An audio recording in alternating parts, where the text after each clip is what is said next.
Welcome to the Fit Strong Women Over 50 podcast, episode 86. Hi, I'm Jill. Welcome. If you're new to the podcast, thank you for joining us. I'm Chris, and I'm really excited about today's episode. Chris and I are the founders of the Becoming Elli community. As the legend goes, Elli was the Norse goddess of aging who beat Thor in a wrestling match. We decided to name our community after her because who doesn't want to be able to win a wrestling match? Yes, you can find out more about the Becoming Elli community and this podcast at our website, becomingelli.com. Elli is spelled E-L-L-I. Let's go to the podcast. Lisa Bartlett is a 53-year-old mom to a 10-year-old daughter and a special needs teenager and has a busy real estate business. Lisa was never athletic growing up, but her first athletic endeavor was taking karate lessons in the mid-90s.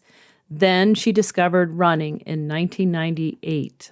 She also took up lifting weights and ice hockey. All of that came to a sudden end in 2002 when she became very ill with lupus, which went undiagnosed and untreated until 2013. Now, with proper medications, she started running consistently in 2019, completing her first half marathon in December 2019, followed by her first marathon in December 2020. Lisa strives to live a healthy lifestyle for two reasons. One, to feel good, and two, to set a good example for her children and others.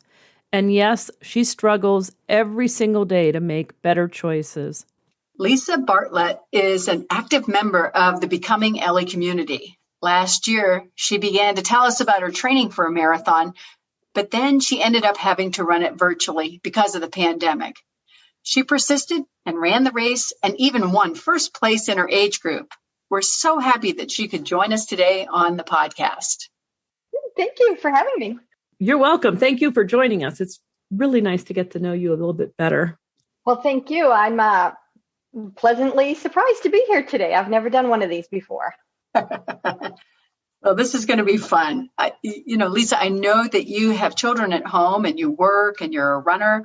How do you manage everything? How do you fit in your training? Luckily, I do work from home most days. And I work for myself, so I can mostly arrange my own schedule as a real estate agent unless a client needs me at a specific time.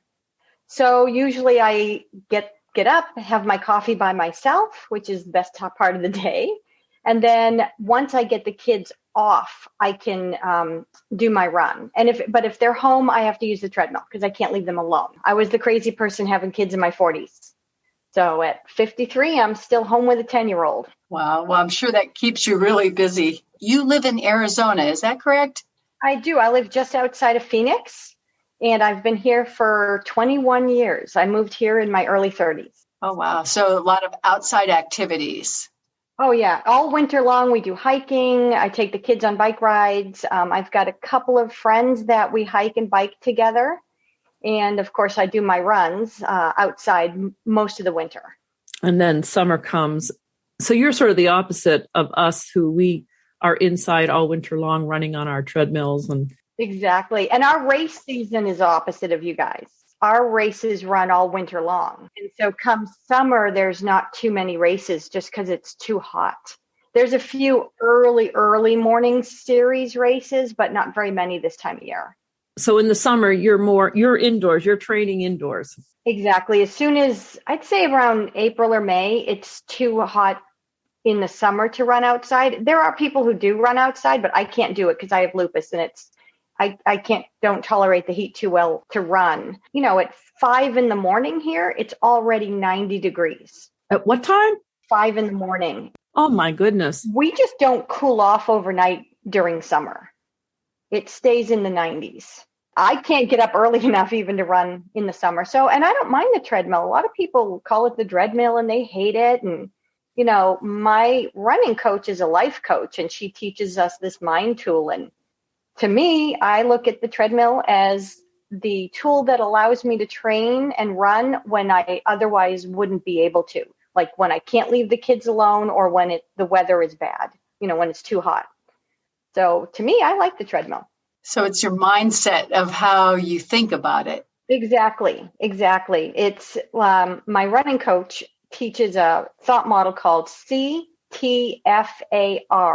And that's you define your circumstance, which is a fact, and that's indisputable. So if even one person would not agree with it, it's not a fact. So a fact would be something like, I plan to run indoors today. That's a fact. My thought around that could be, oh gosh, I hate the treadmill, which is then going to drive my feeling, which would make me feel dread of doing it. And then your feeling drives your action. And if you're feeling dread and no motivation, your action might be to skip your run.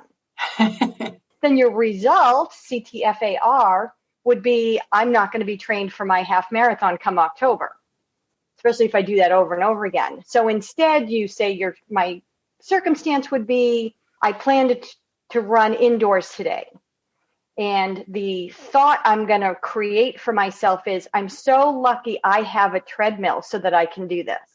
Because a lot of people can't afford a treadmill or don't have room for it. Right. So that's my thought. And then the feeling I get from that is more of a motivation or gratitude, which then the action from that is going to be that I look forward to getting my run done because I can. And then the result is I get my run done. I feel really good the rest of the day and I'm prepared for my race. Wow. So that's how and to change your thoughts, you do it. I did it in writing every day for 90 days straight when I first started with this coach.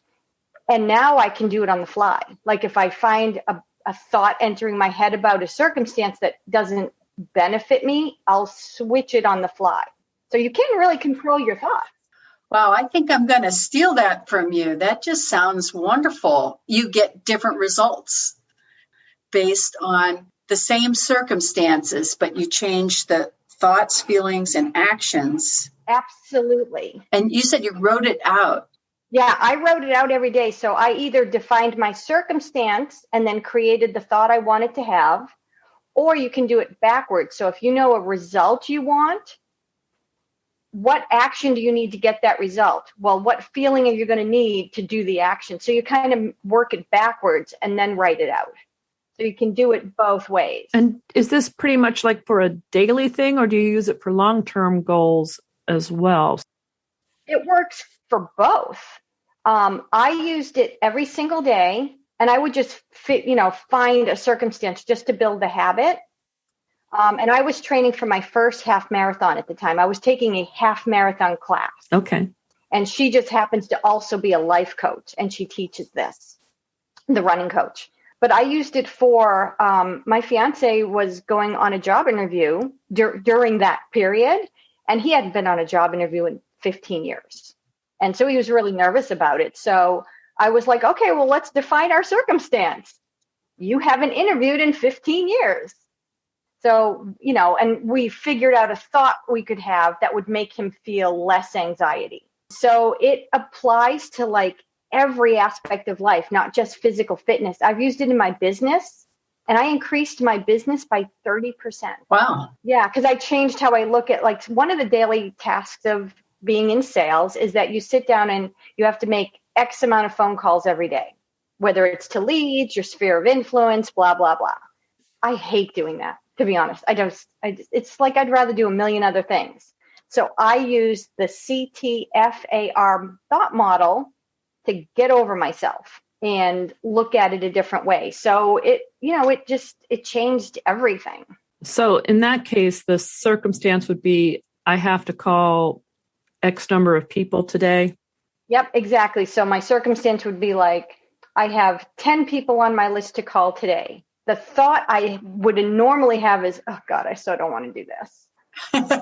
Yeah. Or, oh my God, I'm never going to reach anybody. Or, you get people most people are really nice when you do reach them, but sometimes you get people that aren't. So you got to deal with that. So instead, I changed my thought process to, I'm so glad I have 10 people that I can call today, because that could lead to business. Yeah. So now I'm motivated to reach at least one person and turn them into a client. So it changes everything. It really does. Yeah. It changes how you look at things. Instead of, dreading something, you find a way to accept it or look forward to it, or then get motivated to defeat whatever the obstacle is. That's how I look at C.T.F.A.R. That's powerful. It is. The running group I'm in, it's called Run Your Best Life.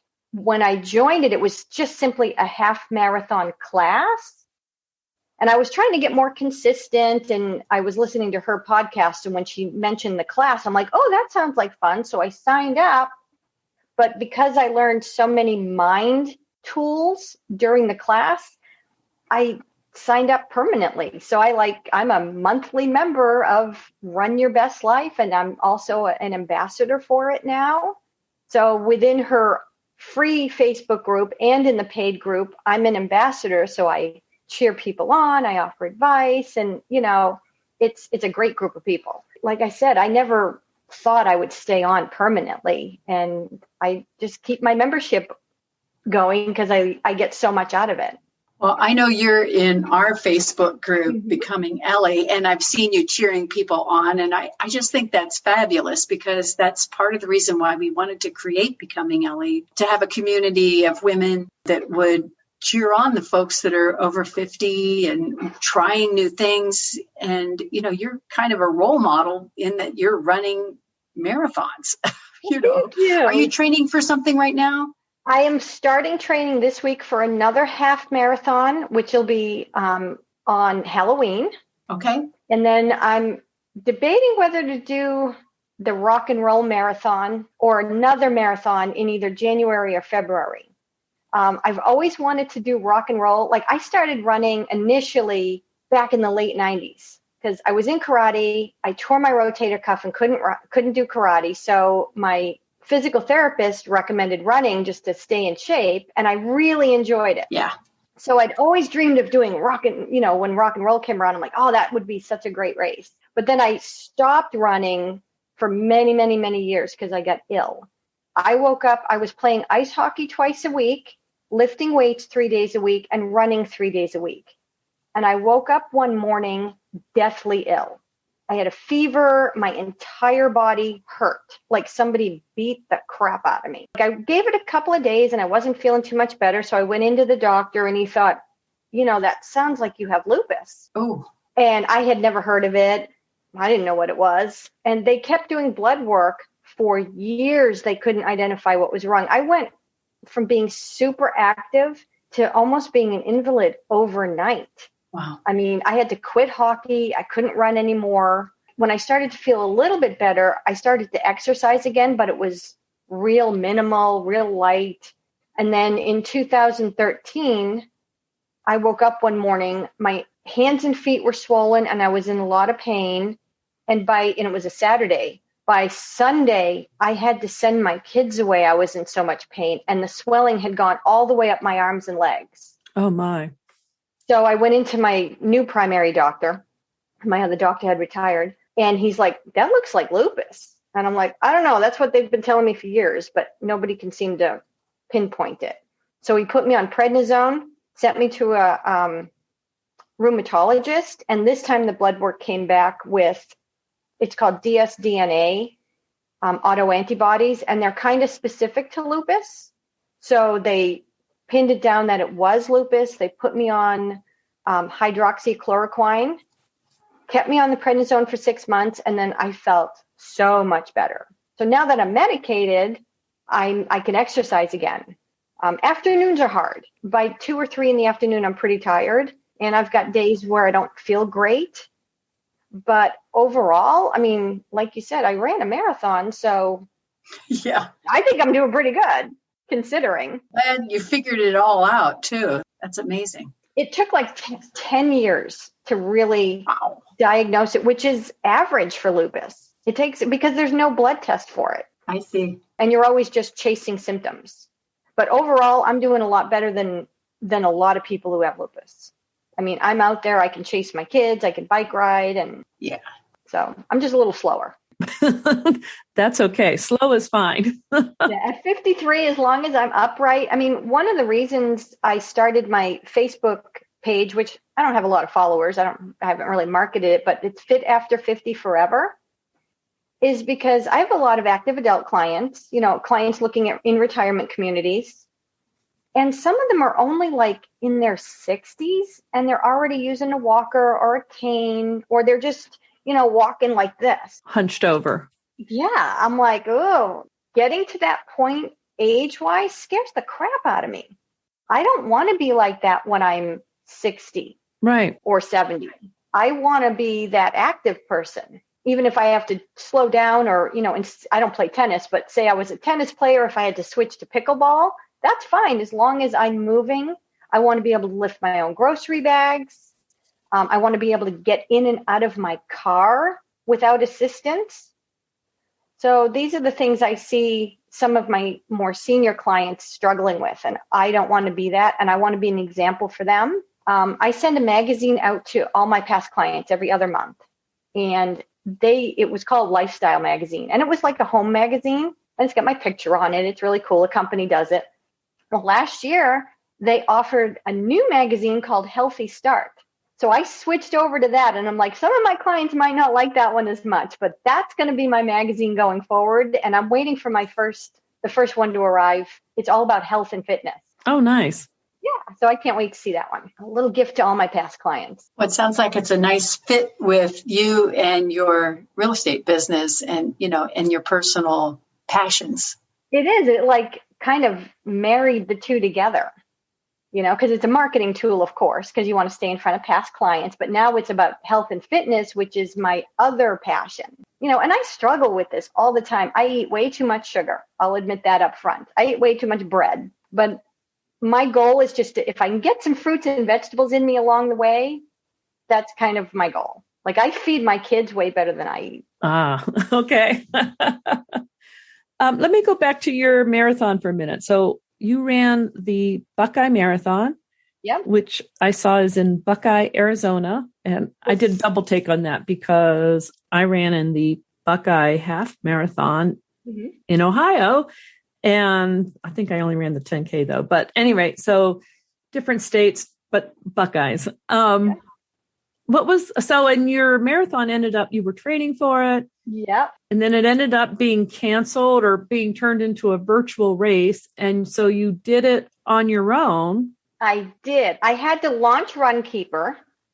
And then the marathon, the race company actually had a race in Runkeeper. So when you finished, you had to click link and find their race so that you got an official time. Okay. So you had to use Runkeeper if you wanted an official time and a medal.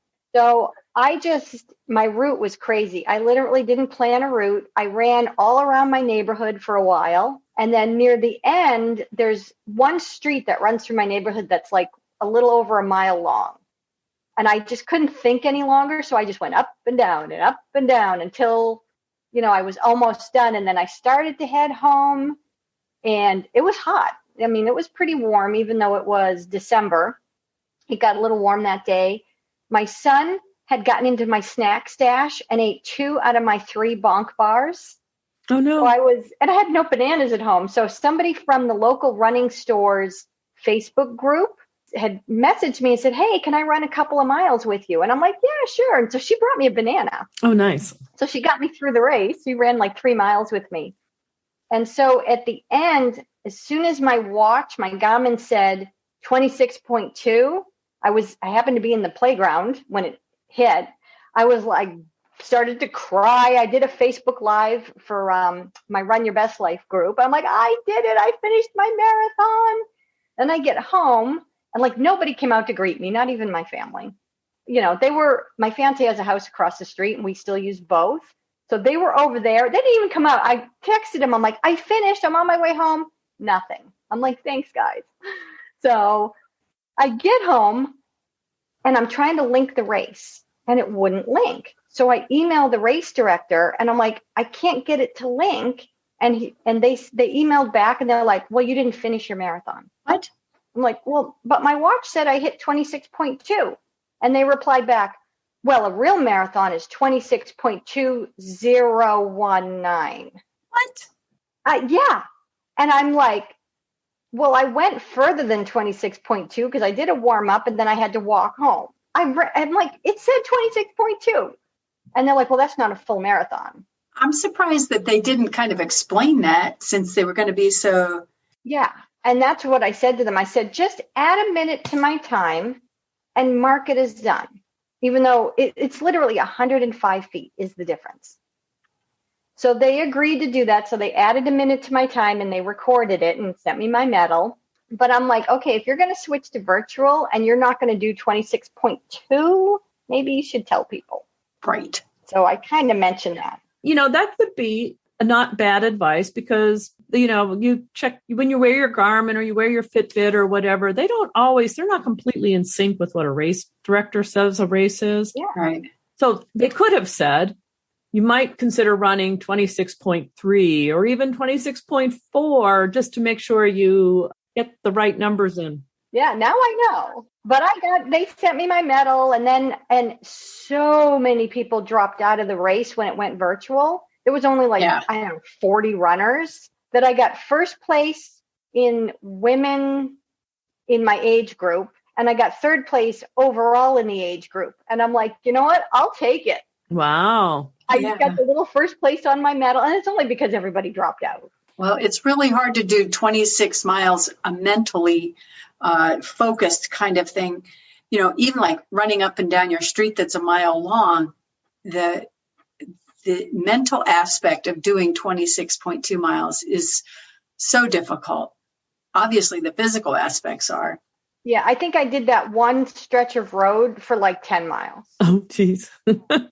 Yeah, just up and down, up and down. But I mean, did you hear about that guy? I can't remember his name. He ran during the pandemic when we first went on lockdown. He ran a full marathon on his 21-foot balcony. Oh, my gosh. I heard about a guy who ran through his yard and house and did a marathon. He had to run past his bedroom garden every day. Yeah, in his garden. Yeah. Not every day, crazy. Every lap. He was running past not only the kitchen and everything else, but his bed. I think that would be talk about psychological, about mile 18. I could just I think reading about those people who did those things during the pandemic kind of got me through the race a little bit, because I'm like, well, if he can do it on a 21-foot balcony, I've got my whole neighborhood. How could you run on your 21-foot balcony? It's a lot of turns. I did the math one time, and I can't remember. It was a crazy number of back and forths. I can't remember it though, but that's crazy. I thought I would do just the one marathon, and now I definitely want to do more. But I mean, the training is time consuming. Sure. So I do my long runs on Mondays when mostly the kids are in school, but during break, I had to do one, I think it was a 12 or 15 mile run on the treadmill. As much as I love my treadmill, that's a little, 3-4 hours on the treadmill is a long time. That's a long time. Yeah. Oh. And I didn't know if the treadmill was going to last, because it's 10 years old. Do you watch TV or listen to books? What do you do while you're on the treadmill? Anything? Mostly podcasts and music. And I do run walk intervals. So I'll run for a few minutes and then walk for 20 seconds. Okay. Right now, I just listened to a podcast, and it was an interview with a guy named Danny, I think it's Cray or Craigie. And he was talking about keeping your heart rate below 220 minus your age. So I'm like, oh, I'm going to try that, because the book 80-20 Running also recommends doing 80% of your training for any given sport at a very low intensity. Right. And then 10% at a high intensity and 10% medium. And most of us do almost all our training at a moderate intensity. And he says that's kind of the worst thing to do, according to the book. And he cites a lot of studies and stuff, which the book 80-20 Running was really good. So this week I tried to do my runs and keep my heart rate below 127. I practically have to crawl. So Lisa, here's one thing I will say. So I just noticed even on my Fitbit, because it has adjusted my heart rate ranges, because that 120 minus your age is going to give you a very low number. And if you're in good shape, your maximum heart rate is probably a bit higher. And I'm not giving you medical advice here, but your heart rate, your maximum heart rate is probably higher than that formula is going to give you. And so you probably should just adjust those ranges a bit. And I kind of did. I let myself go up into the 140s because I felt like my perceived rate of exertion wasn't too bad in the 140s.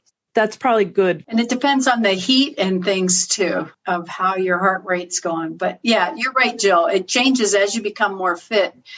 You can take different heart rates. Well, and even on any given day, it's going to be a little different. Like if you don't sleep really well the night before, right, your run is going to feel more difficult. Oh, well, there's no doubt of that. Yeah. Yeah. So, I mean, I think I posted a graphic the other day that said your best at different levels, and your best on any given day is going to change. And like I always tell my kids, I don't care what grades you get. I don't care if you win your sport games. All I care is that you tried your best on that day. That's a good way to look at it. That's all I care about. Because if your best is a C in algebra, that's fine. I mean, my daughter's not that old yet, but, and as long as they're giving you their best. My daughter plays basketball. She's not super, super athletic.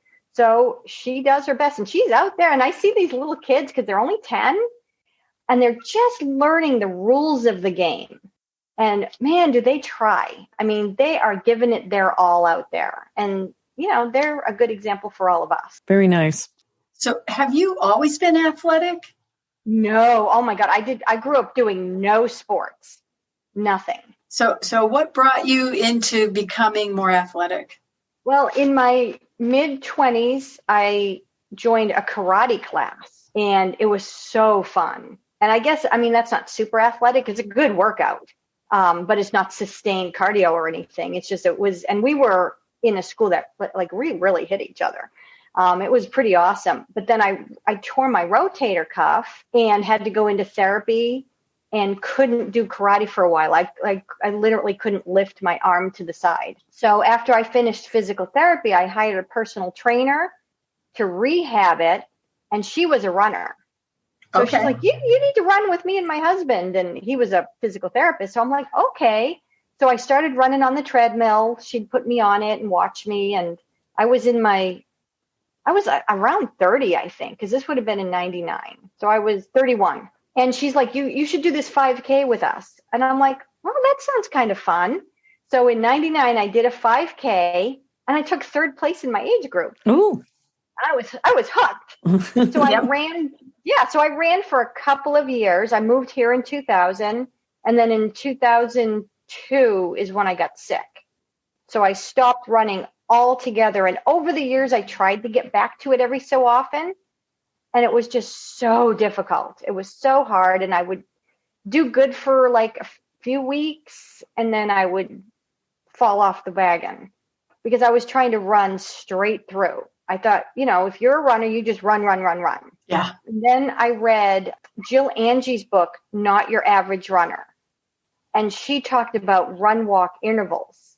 And she's like our age. She's in her 50s and she's a certified life coach and a running coach. And she is not tiny. So she doesn't look like your average runner. And the book just spoke to me. And I'm like, I could do intervals. So I started running intervals. I got a sport watch, which was actually a gift from a girlfriend of mine.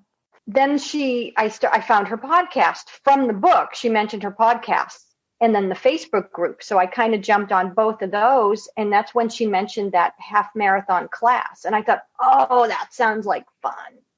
And that was in the summer of 2019. And doing the class and learning how to get out of my own head and stop telling myself BS stories about why I can't run got me consistent. And now that once I found that consistency, even if I lost it for a week or two, it was so much easier to get back on it because I knew I could. I'd already proven that to myself. And I had an injury here and there. I had runner's knee for a while, which technically isn't really an injury in my opinion. It's more of a condition due to lack of strength or strength and balance. So I went to physical therapy a couple of times for when that, just kind of bothers me. And it hasn't bothered me in a really long time. And now I know what exercises to do if it does.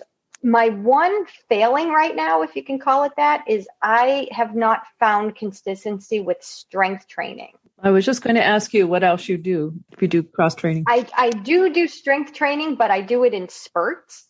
And my goal this summer is to, like this week, I'm going to start again, and I want to do it at least twice a week consistently. 3 if I can fit it in. I found a great app. They have a YouTube channel, an app, and a website, and they have a ton of free content. It's called Has Fit, HASFIT. The coaches are, I think they're in their 30s or 40s. They're likable, and they have a ton of free content, and then they have a paid app. And their programs are just, they're fantastic. For overall strength, they have all sorts of different workouts. So I'm going to start trying to do that more consistently. That's great. That's my new goal. Strength training, I think, is even more important than cardio, especially as we age, because we lose muscle mass if we don't. Absolutely. And I think we can maintain a lot of it if we do more strength training. Your interview this week with, I can't remember her name now, was fantastic. And she talked about that. Gail Lind. Yeah, she talked about how important it is. And she's, that's her interview is very inspiring. Well, and she didn't start the weightlifting until she was at least 65. Yeah. I mean, it's never too late. Yeah. And it's so important. Right. Because we're living longer because of medicines, basically. I mean, medications are keeping us alive longer and medical intervention. Mm-hmm. I don't want to be alive longer unless I can move around and do things. I think it was Gail that said there is that statistic that I forget what the percentage of people who are, I don't remember now whether it was 60 or 70, but they can't lift more than 10 pounds. Which was like a grocery bag. Oh my. Yeah. I mean, and I've read that before, because I read a lot of fitness books. If I'm going to do a walk on the treadmill, like every now and then I'll just walk. I did that one day this week. I just didn't have enough energy to run. So I'm like, okay, I'm just going to walk for 45 minutes. So I pull up a book on my Kindle, on my tablet, and I just blow up the font real big. Yeah. So I can read. I could walk forever if I have something to read. I want to be able to stay in my own house and be independent as long as possible. I don't want to have to go into assisted living or move in with my kids or, until really, really late in life. So, and being able to lift things and get up out of a chair right.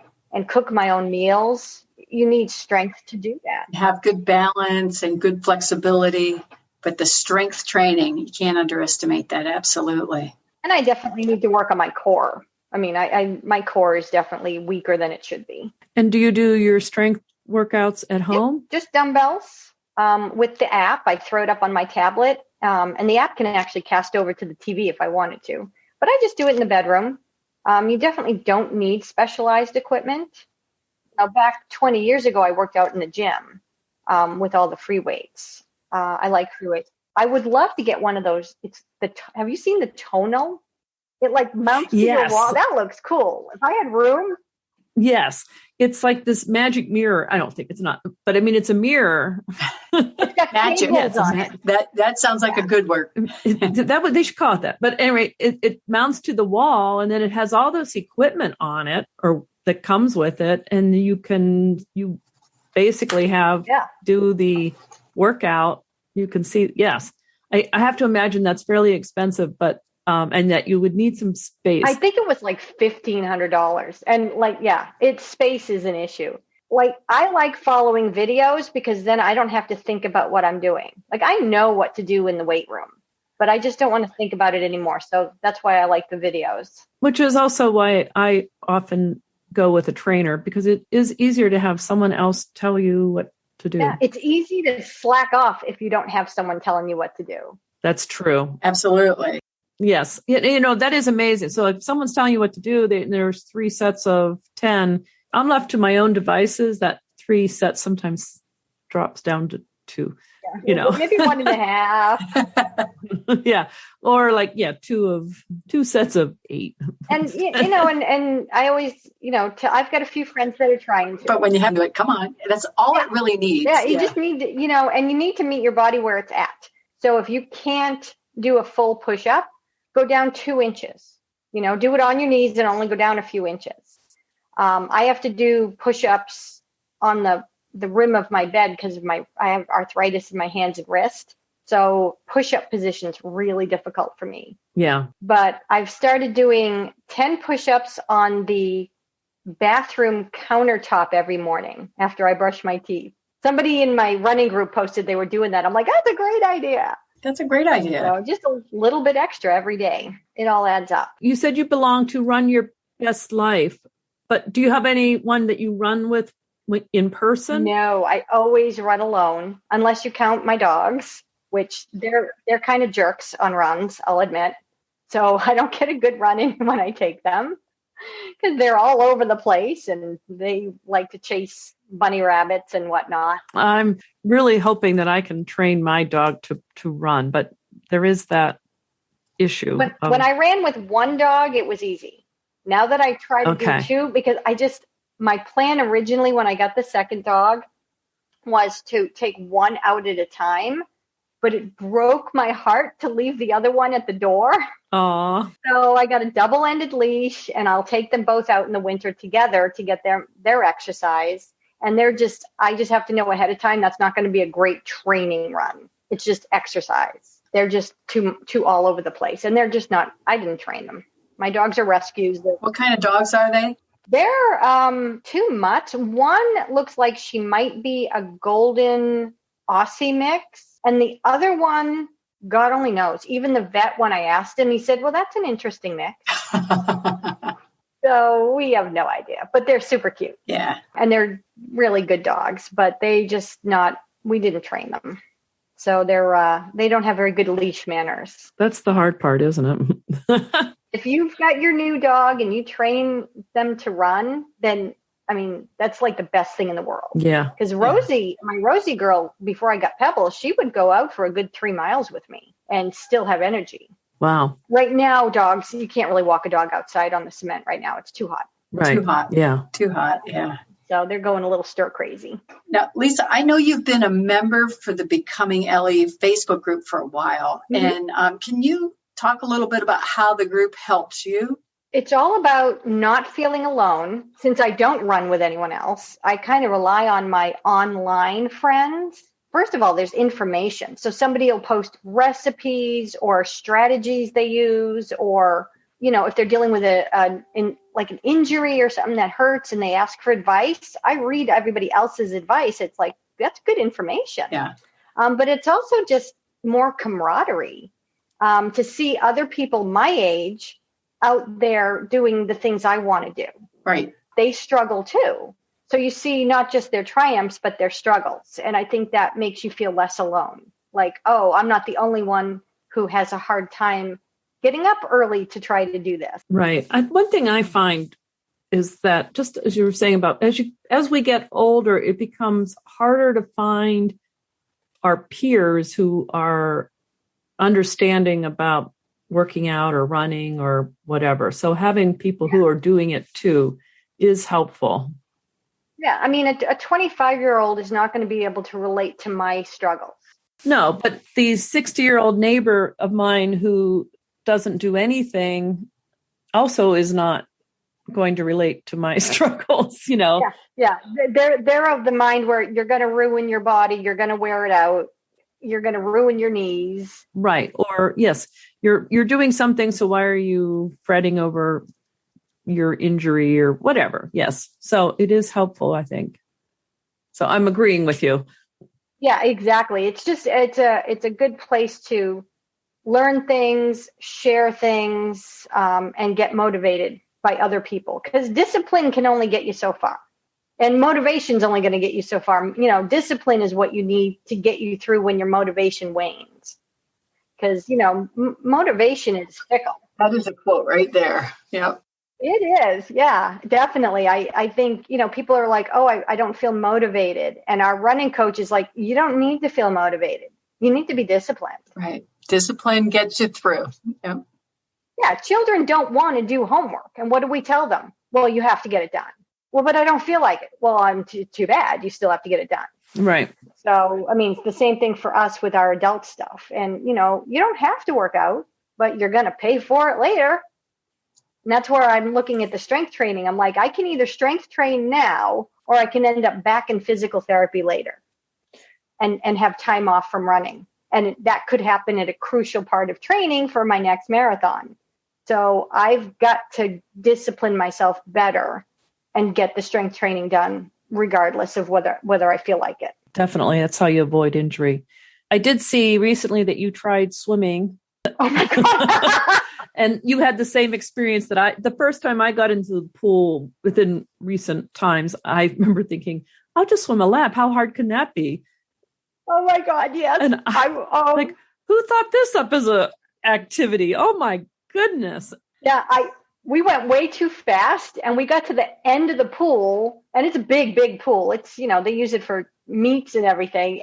And my chest actually hurt. Mm-hmm. No matter how hard I run, my chest doesn't feel pain. Right. I could not believe how much pain I was in. Yeah. So when I started going again more regularly, I realized that part of it is you really do have to work on the breathing. Even though you think you're breathing, you're going too fast for what you can do and not taking in enough oxygen. And because I had the same thing, it's like, I'm in good cardio shape. I run all the time. I should be able to swim more than down the pool.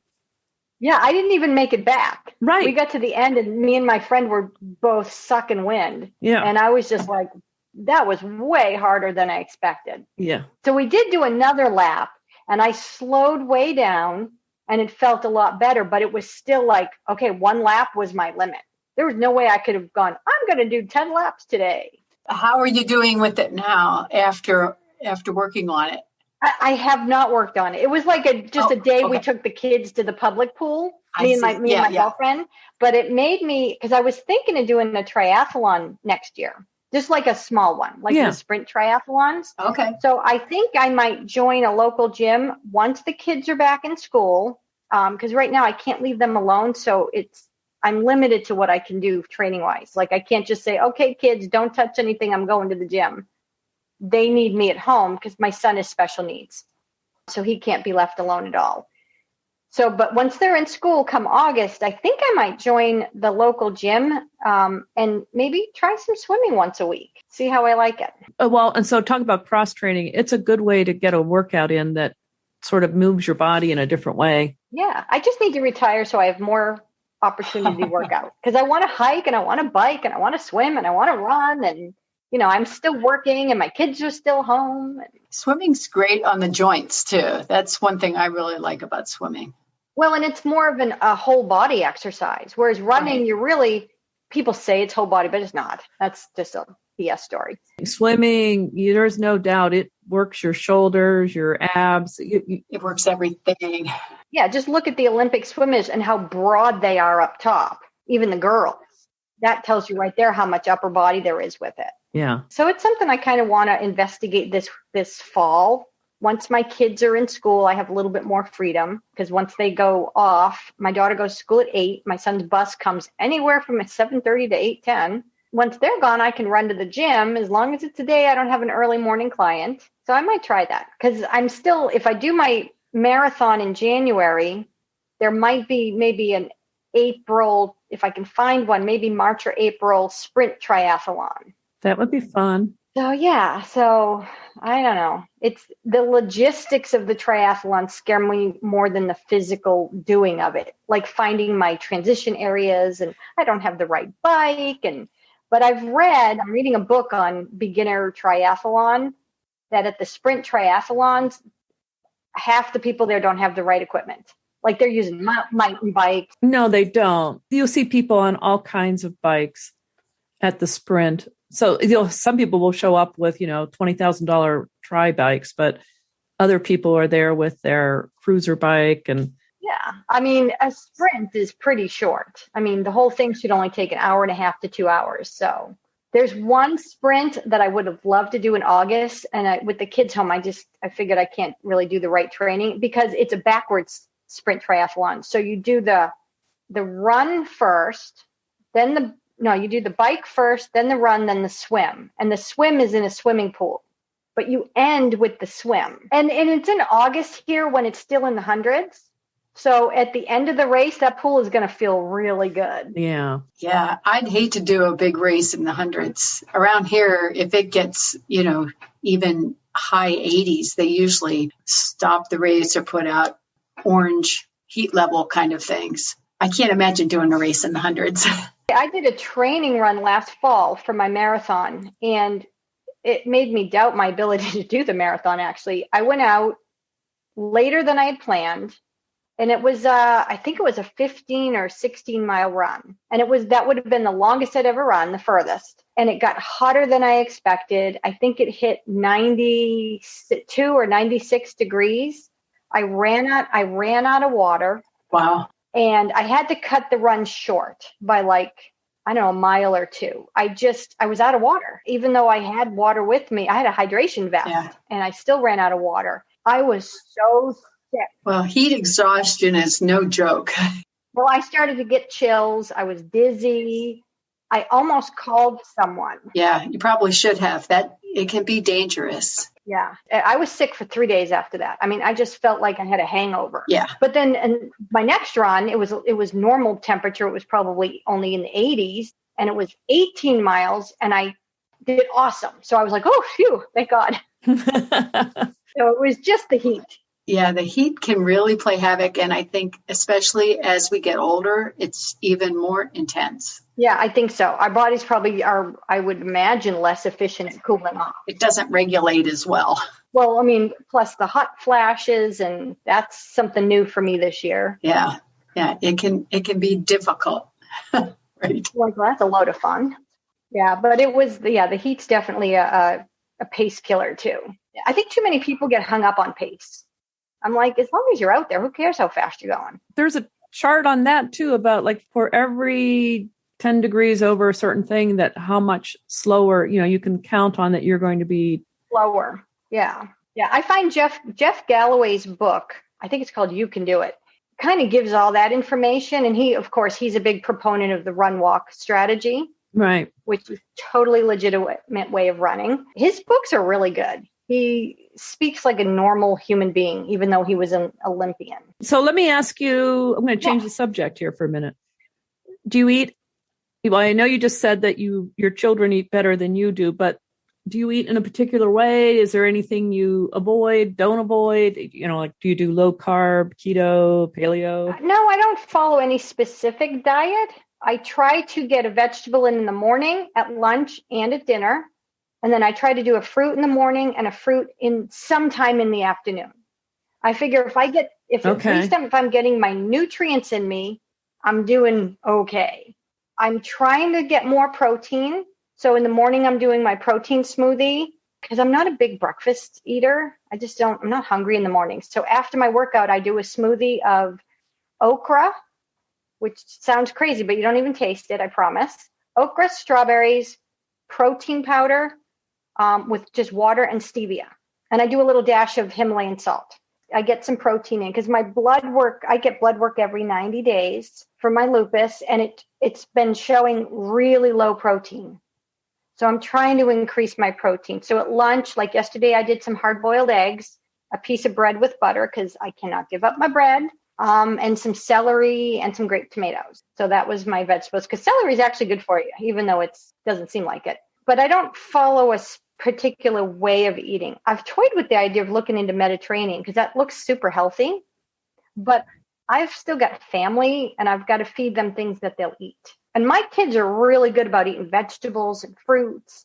But if something's really weird looking to them, I think they'd kind of be like, And my fiance is a big meat and potatoes regular eater. I could probably convince my kids to eat more than him.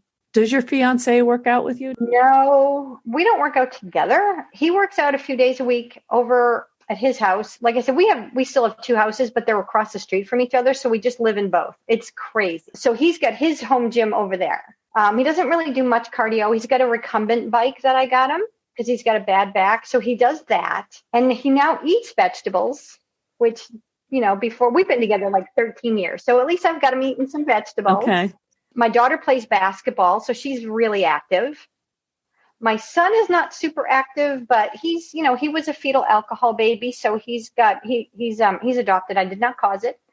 And he's got a lot of brain damage. Oh. So he's super high metabolism. He can eat whatever he wants, and he's still skinny as a rail.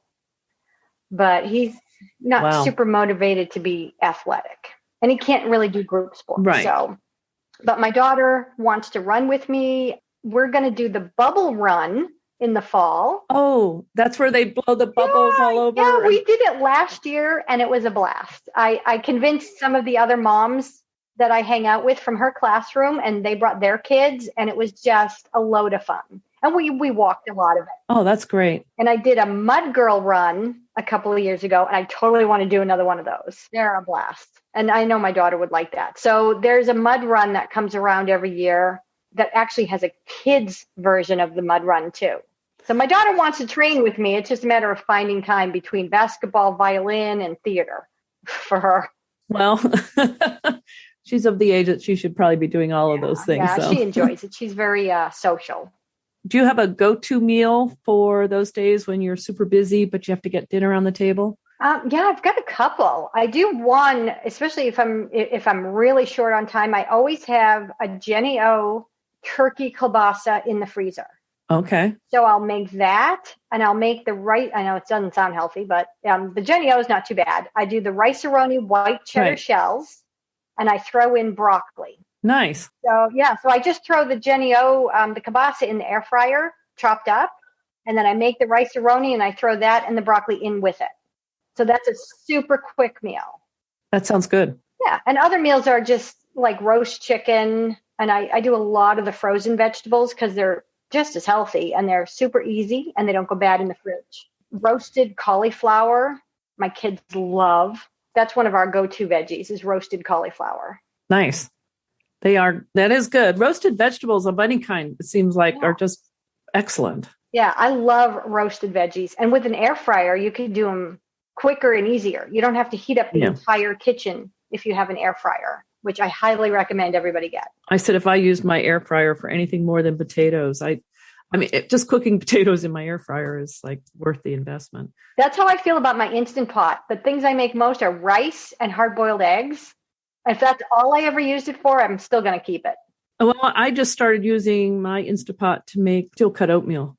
You know what? I was doing that for a long time, and it's actually on my shopping list for this week is to get back to steel, because I'm not a huge oatmeal fan, but because steel-cut oats have some protein in them. Right. They have protein and a lot of fiber. And I tried recently making oatmeal and adding protein powder to it, like vanilla, and it actually sweetens it a little, and you can get some extra protein that way. So I'm trying to find ways to sneak protein into my diet. I have bought boxes of egg white, so I'm not like dividing eggs myself. I add egg whites into things. So I've added egg whites into my oatmeal to up the protein because egg whites are just protein. Now, do you pour the egg whites in before you cook the oatmeal, or do you cook the egg whites and then add it? When you buy the container of egg whites, they're pasteurized. So you don't have issues of like, it doesn't have to be thoroughly cooked really, but I put it in, like I'll make the oatmeal and then before it's finished, I'll add the egg white. So it cooks, but I don't cook it the entire time. It doesn't need to be in there the whole time. I think I have tried just pouring it in at the beginning. I don't know that it really makes a difference. Yeah. I'll have to try that because that would be a good way to add some protein too. Yeah, though the protein powder sounds appealing because it would have a little flavor and sweetness. Yeah, I do the Quest vanilla, and it just sweetens the oatmeal just enough. Okay. Well, I'll add egg whites into my smoothie too. Oh, okay. As a protein source. If I don't have the protein powder or something, I'll just pour egg whites in there. Oh, that's a good idea. Yeah, I love a smoothie in the morning. It's easy. I can just sip it as I do my work. Yeah, I like them too. You can just add in. I usually just add in whatever I have. Certain things I tend to throw it, like I'll put a carrot in and my greens and whatever, but I just use whatever liquid I have. Yeah, I just use water and for the liquid. And usually it's strawberries and okra, but sometimes I'll do fresh spinach, like the baby spinach, or I'll do frozen cauliflower. Oh, and I've never done cauliflower. Yeah, cauliflower, and it doesn't have any flavor to it when you put it in a smoothie. So it's another way to get a vegetable in you without ruining the taste of a fruit smoothie. But I also do homemade yogurt. So I make, in my Instant Pot, I make homemade Greek yogurt. Oh, nice. Oh yeah, it's less tangy than store-bought, so my kids like it better. And you don't flavor it when you're cooking it. So when I serve it, I'll add some stevia powder, mix it in, and then I'll take frozen fruit, thaw it out, and mash it up. And I add that too, because frozen fruit, when you thaw it, it's got the consistency of almost like a compote. Right. Because I was cooking the fruit, and I'm like, well, this is crazy. This is so much work.